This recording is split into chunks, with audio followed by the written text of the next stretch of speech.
خواتین حضرات، اب ہم آتے ہیں رجب کے ایک خاص عمرے کی طرف، کہ جو بعض لوگ رجب میں ایک عمرہ ادا کرتے ہیں، رجبی عمرہ رجبیہ۔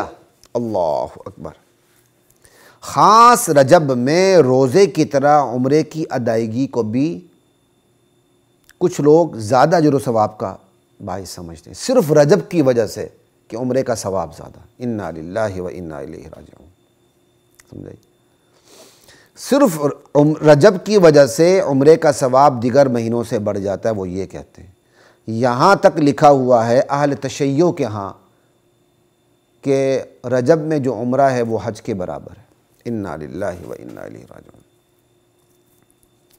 اس ذاتی ذوق پر نہ قرآن میں کوئی دلیل ہے، نہ حدیث میں کوئی دلیل ہے، نہ سیرت صحابہ سے کوئی دلیل ملتی ہے۔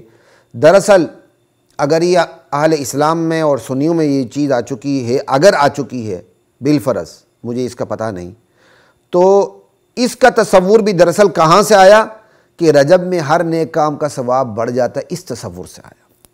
انا للہ و انا الیہ راجعون۔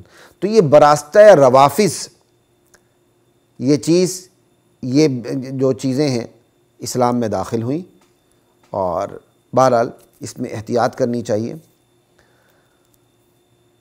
رمضان میں عمرہ حج کے برابر ہے، یہ نبی کریم صلی اللہ علیہ وسلم کی حدیث ہے۔ جو شخص رمضان میں عمرہ کرتا ہے، مفہوم ہے کہ اس کا ثواب حج کے برابر ہو جاتا ہے، ٹھیک ہے؟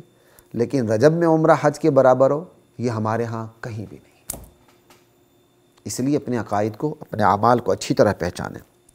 صحیحین میں روایت ہے، بخاری مسلم کی حدیث آپ کو سنا رہا ہوں، اور اس کی راویہ وہ پاک دامن خاتون ہے جن کی پاک دامنی کے انکار سے بندہ کافر ہو جاتا ہے، وہ ہیں حضرت عائشہ رضی اللہ تعالی عنہ، امت کی ماں، مومنین کی ماں۔ جو مومنین نہیں ان کی ماں نہیں ہے، ٹھیک ہے؟ ام المؤمنین عائشہ رضی اللہ تعالی عنہ فرماتی ہیں کہ رسول کریم صلی اللہ علیہ وسلم نے رجب میں کوئی عمرہ ادا نہیں کیا تھا۔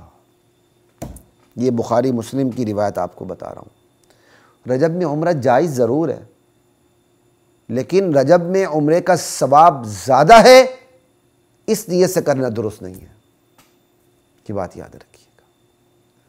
اسی طرح ماہ رجب کی ایک اور بدعت ہے، وہ ہے لیلۃ الرغائب۔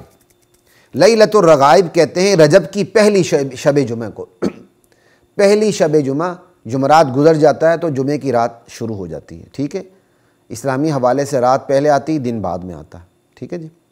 رجب کی پہلی شب جمعہ کو لیلۃ الرغائب کہتے ہیں، اور مغرب اور عشاء کی نمازوں کے درمیان ایک نماز ادا کی جاتی ہے، اس کے اندر 12 رکعتیں ہوتی ہیں، ہر 2 رکعت کے بعد سلام پھیرا جاتا ہے، اس کو صلاۃ الرغائب کہتے ہیں، سمجھے؟